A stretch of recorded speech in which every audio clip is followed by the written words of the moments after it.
오늘 우리에게 주시는 하나님의 말씀은 사사기 20장 1절에서 11절까지의 말씀입니다. 사사기 20장 1절에서 11절까지의 말씀을 교독하시고 마지막 절은 함께 합독하시도록 하겠습니다. 이에 모든 이스라엘 자손이 단에서부터 부엘세바까지와 길앗 땅에서 나와 그 회중이 일제히 미스바에서 여호와 앞에 모였으니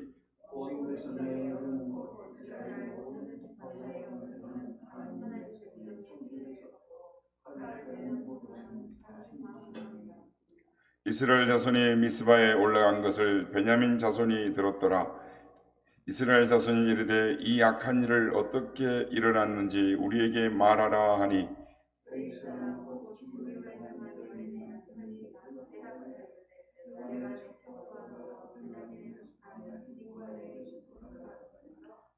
기브아 사람들이 나를 치러 일어나서 밤에 내가 묵고 있던 집을 에워싸고 나를 죽이려 하고 내 첩을 욕보여 그를 죽게 한지라.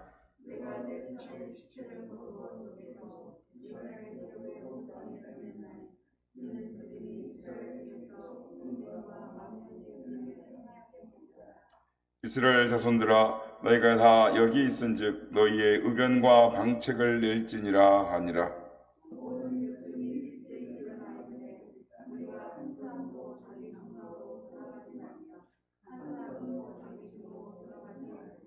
우리가 이제 기브아 사람에게 이렇게 행하리니 곧 제비를 뽑아서 그들을 치되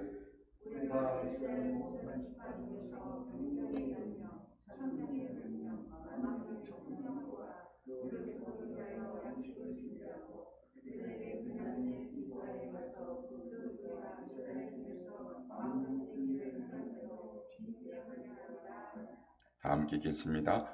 이와 같이 이스라엘 모든 사람이 하나같이 합심하여 그 성읍을 치려고 모였더라. 아멘.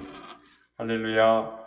오늘도 우리 함께 하신 주님을 찬양합니다. 그리고 새벽을 깨워 기도 향연으로 하나님 앞에 나와 예배하는 모든 성도님들께 하나님의 은혜와 평강이 함께 하시길 기원드립니다.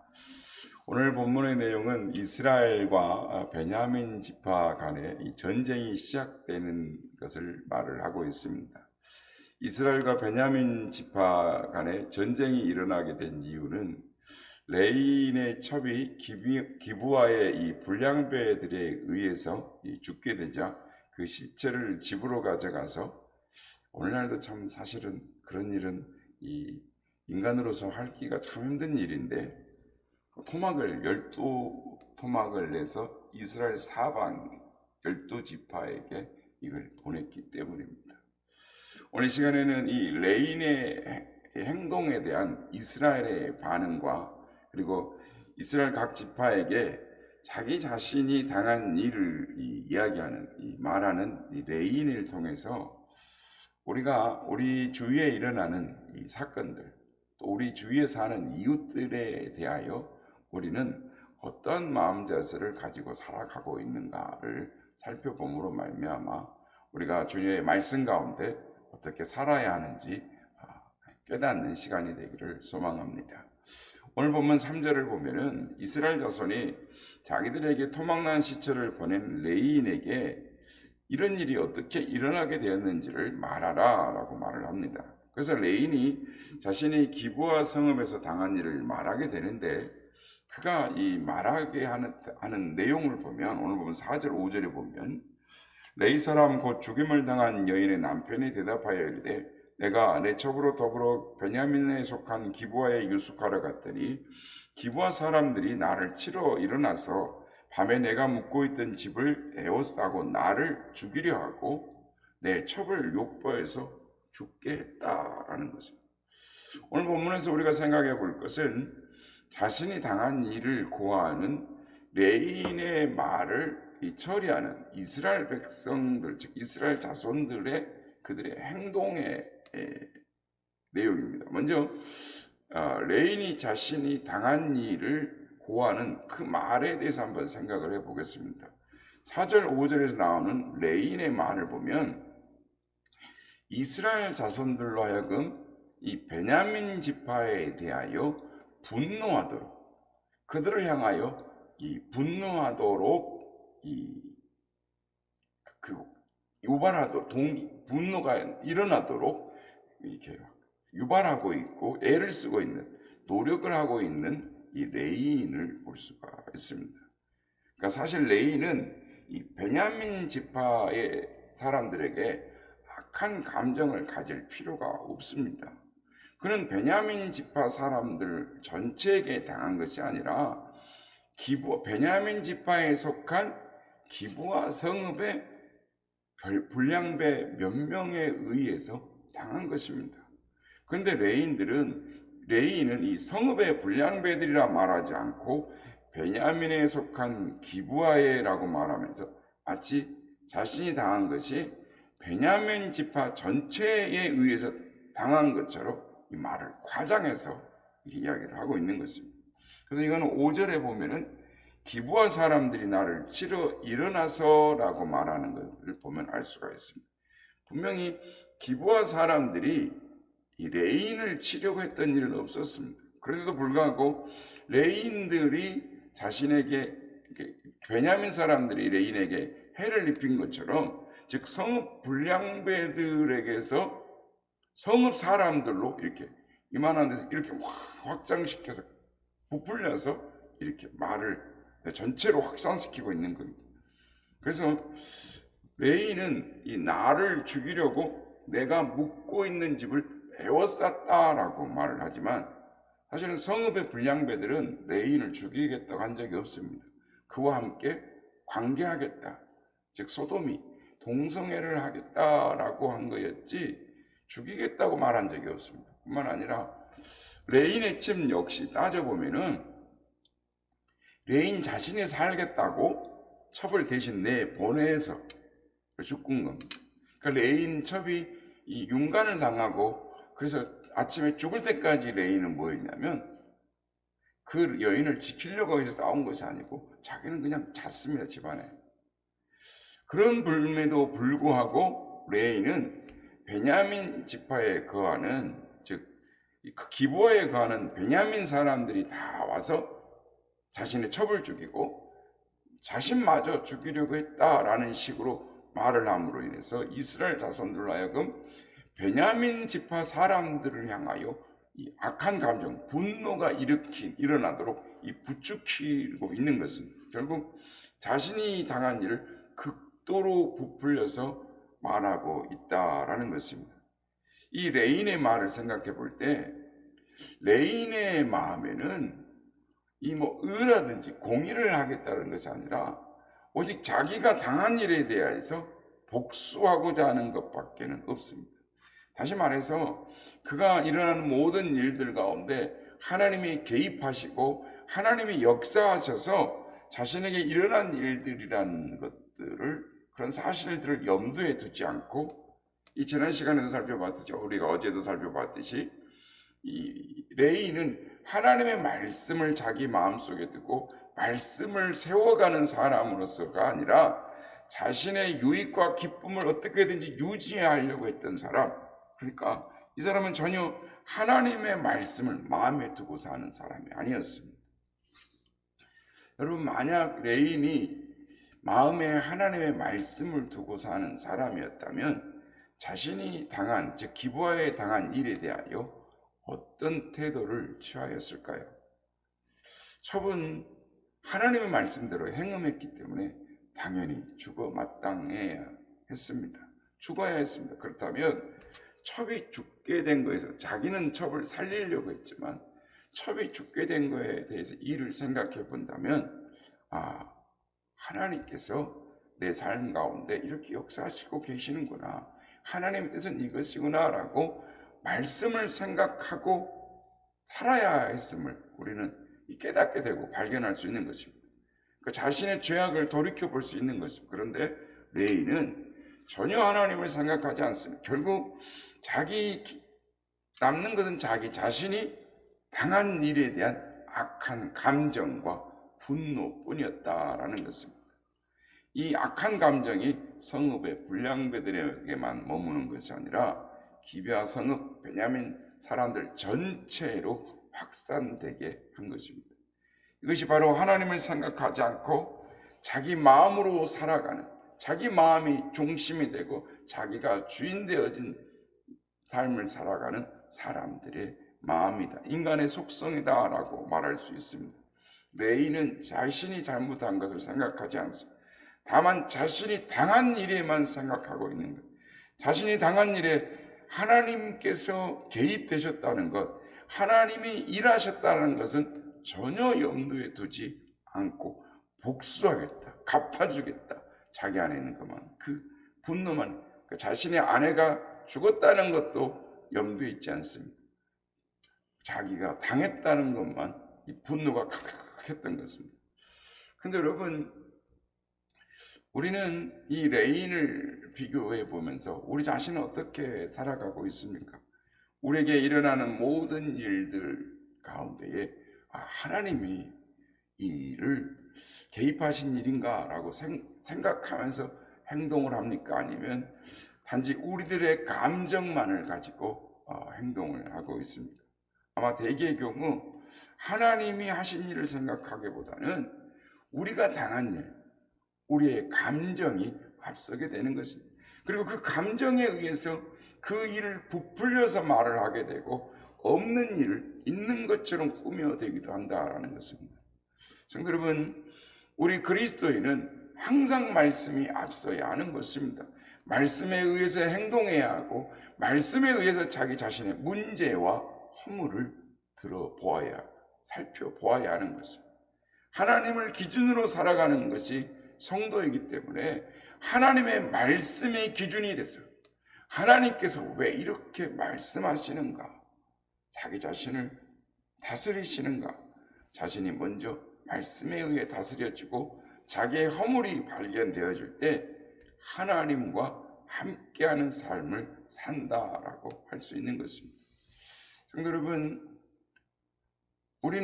여러분은 타인에 대해서 말을 할 때 더군다나 내게 대해 나쁜 말을 하거나 내가 나쁜 좋지 못하는 감정을 가지고 있는 사람을 대할 때 우리는 어떻게 말을 합니까? 그에 대해서 좋게 말을 합니까? 아마 대개의 경우는 이 레인처럼 이 부풀려서 말하게 하는 경우가 대부분입니다.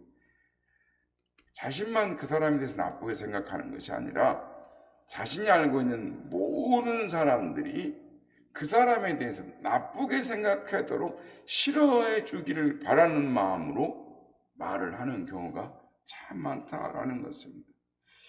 하지만 그 순간 우리는 무엇을 잊고 있는 것입니까? 서로 사랑하라. 그의 저 허물을 보며 너의 허물을 보라, 너의 죄를 보고 돌이키라고 말씀하시는 하나님의 말씀을 잊고 사는 것입니다. 하나님의 말씀을 잊어버리고 다만 우리의 기분과 감정만을 소중히 여기면서 감정대로 말하고 행동하고 있는 것입니다.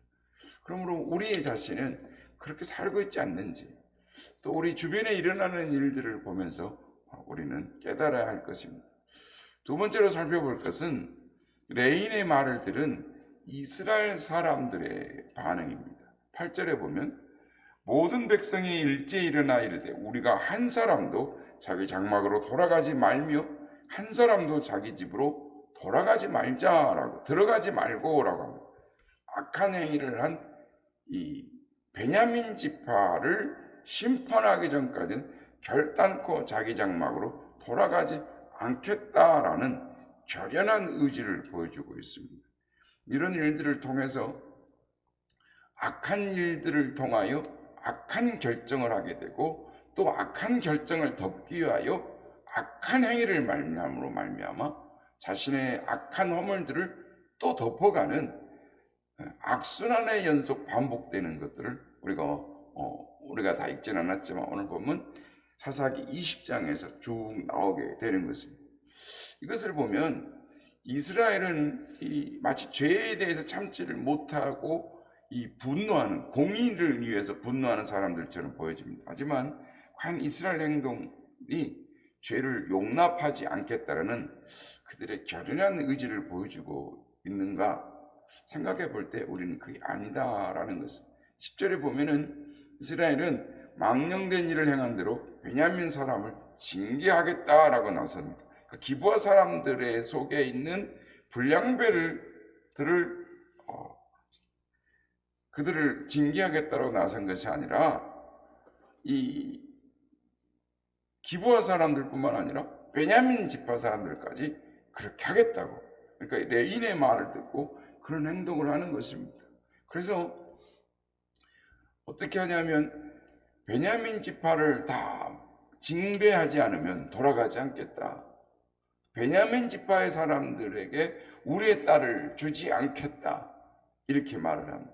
그래서 결국에는 베냐민 지파가 집계로 하면 35,000명 정도밖에 안 되는데 27,000명이 남자입니다. 그러니까 거기 나머진 사람들은 다 림몬바이로 쫓겨가고 성읍에서 쫓겨나와 있는 상황인데도 불구하고, 자신들이 전쟁을 이겼음에도 불구하고 가서 베냐민 지파 사람들을 다 죽이고 맙니다. 심지어 항복하는 자들을 쫓아가서 25,000명을 죽이고, 21,000명을 죽이고, 또 쫓아가서 지쳐있는 사람들을 기습해서 5,000명의 군사들을 죽입니다. 그래서 이제는 600명만 남을 때 이제는 한 지파가 다 없어지게 됐다라고 말을 해서 어떤 방책을 내냐면, 이 베냐민 지파 사람들에게 여자들을 얻어주기 위해서 자기들에게 올라오지 않는 사람이 누구인가 봐서 길르앗 야베스 사람들이다. 그래서 길르앗 야베스 사람들을 가서 다 죽이고 거기서 처녀 400명을 데려옵니다. 그리고 나서 다시 남는 숫자를 채우기 위해서 이 실로 땅에 가서 6월절날 절기 때 실로의 성막이 있는 곳에서 하나님 미리암처럼 나서 하나님을 찬양하는, 밤에 나와 찬양하는 처녀들을 붙잡아다가 자기들의 납치를 해다가 이 베냐민 지파의 사람들의 부인을 삼게 합니다. 그 묘수를 누가 주냐면 이스라엘의 장로들이 베냐민 사람들에게 말을 합니다. 어떻게 말하냐면 그들의 부모가 와서 말을 하면 너희들이 그 부모 베냐민 지파에게 준 것이 아니고 그들이 납치해 간 거 아니냐. 그리고 또 베냐민 지파가 대를 잇지 못하고 이스라엘 가운데 사라지게 되었는데 좋은 것이 아니냐. 이러면서 부모들이 그렇게 말해줄 테니 너희들이 가서 그렇게 하라라고 악한 행동을 덮기 위해서 사람 한 족속을 죽이고 또 악한 행위를 덮기 위해서 또 그런 악한 방책을 내는 이 그들의 악한 행동들, 그러니까 그들이 죄악을 벌하고 신앙을 보존하고자 하는 열심으로 하는 일인가? 우리는 이스라엘 백성들이 하는 행동들을 통해서 그들이 자신의 범한 죄를 덮고 자신들이 그 의로움만 나타내고자 하는 일들을 우리는 보게 된다라는 것입니다. 그런데 예수님께서 어떤 말씀을 하십니까?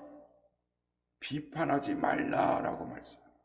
마태복음 7장 1절 5절에 보면 7장 1절에서 5절에 보면 주께서 이렇게 말씀하십니다.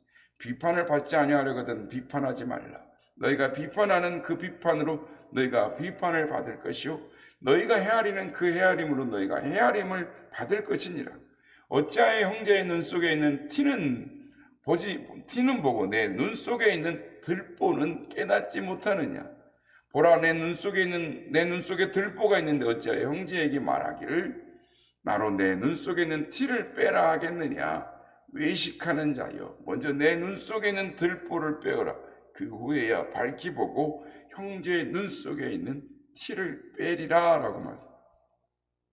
우리는 이 말씀을 통해서 누군가를 비판하기 위해서는 그를 비판할 수 있는 자격이 있어야 한다라는 것을 알 수 있습니다. 비판할 수 있는 자격은 자신의 눈에서 들보를 빼어낸 사람만, 즉 자신의 눈에서 들보를 보고 그것을 빼낸 사람만 이 다른 사람의 눈에 티가 있는 것, 그가 무언가를 알 수 있다라는 것입니다. 다시 말해서 자신의 죄를 볼 수 있고 자신의 죄가 무엇인지를 알며 자신의 죄를 가지고 예수님 앞에서 통해 자복하며 애통하며 회개하는 사람만이 형제들에게 있는 문제를 제대로 볼 수 있다라는 것입니다. 결국 무엇을 말하는 것입니까? 형제 눈에 티를 말하고 그것을 문제를 삼아 심판하기 전에 먼저 자기 자신에게 있는 큰 문제를 봐야 한다라는 것입니다. 이렇게 볼 때 이스라엘 사람들의 문제가 무엇인지를 알 수 있습니다. 그들은 자신들의 문제를 전혀 보지 못하는 것입니다. 다만 레인의 말을 듣고 베냐민 사람들에 대하여 확인도 안 해보고 분노할 뿐입니다. 즉 남의 말만 듣고 속단하면서 그들을 징계하고자 하는 것입니다. 마치 그들이 죄에 대한 심판자처럼 말을 하는 것입니다. 하지만 죄에 대한 심판자는 누구십니까? 오직 하나님밖에 없습니다. 하나님만이 죄에 대해 심판할 수 있습니다. 그 이유는 죄 없고 거룩하신 분은 오직 우리 하나님뿐이시기 때문에. 그런데 이스라엘은 마치 자신들이 정당한 것처럼 행동합니다. 마치 죄에 대해서 참지 못하는 사람들처럼 의로운 것처럼 행동합니다. 이런 행동 양식이 사실 오늘날 우리들 역시 마찬가지 아닌가라는 우리 자신을 돌아보는 것입니다. 많은 사람들이 다른 사람들의 문제나 죄에 대해서 아주 민감하게 반응한 죄를 용납하지 않겠다는 어떤 의문을 가지고 행동하는 경우가 많습니다. 그래서 누군가의 죄를 듣거나 보게 되면 그거를 그냥 넘어가질 않는 겁니다. 오늘날 사회가 양분되어 있지 않습니까? 자기 자신을 조금만 돌이켜보면, 아니 그 사람의 입장이 되어보면, 아니 국가를, 나라를 조금만 생각하면은 절대로 그렇게 할 수 없는 것입니다. 하지만 우리 스스로 생각해 봐야 하는 것은 과연 우리 자신을 돌아보고 행동하느냐라는 것입니다. 혹시 형제의 눈에 있는 티는 잘 보는데 우리 자신에게 있는 들보는 전혀 보지 못한 채 행동하는 것은 아닌가? 이런 이 편향된 시각을 갖게 될 때 이스라엘이 이런 베냐민 제파와 이 동족 상란의 전쟁을 하고 불행한 전쟁을 하고 마는 것입니다. 이런 정죄하고 비판하는 그런 시각을 가지고 있는 사회, 직장, 공동체, 심지어 가정은 몸이 건조하고 삭막하고 정죄하며 말미암아 그 가정은 파괴될 수밖에 없는 것입니다. 성도 여러분, 우리는 우리 주위에 있는 지체들을 바라볼 때, 우리의 가정을 바라볼 때 어떻게 바라보고 계십니까? 바라기는 주께서 말씀하신 대로 먼저 서로를 돌아보고 그들을 긍휼히 여기고 서로를 중보하며 세워갈 수 있는 주님의 마음과 시각을 가지고 바라볼 수 있는 긍휼의 마음을 갖고 살아갈 수 있는 우리가 되게 해달라고, 하나님께 은혜를 입은 1만 달란트의 빚진 자의 심정을 가지고 하나님의 마음을 품고 하나님의 나라를 위하여 기도하며 살아갈 수 있는 우리가 되게 해달라고, 주의 은혜를 입은 자답게 살아갈 수 있는 그런 주의 마음을 가지고 다른 이들을 중보하며 세워갈 수 있는 그런 삶을 살아가는 우리 선한 요새 모든 지체들이 다 될 수 있게 해달라고 마음에 소원하며 바라보는 오늘 하루의 삶이 되시길 주님의 이름으로 축복합니다.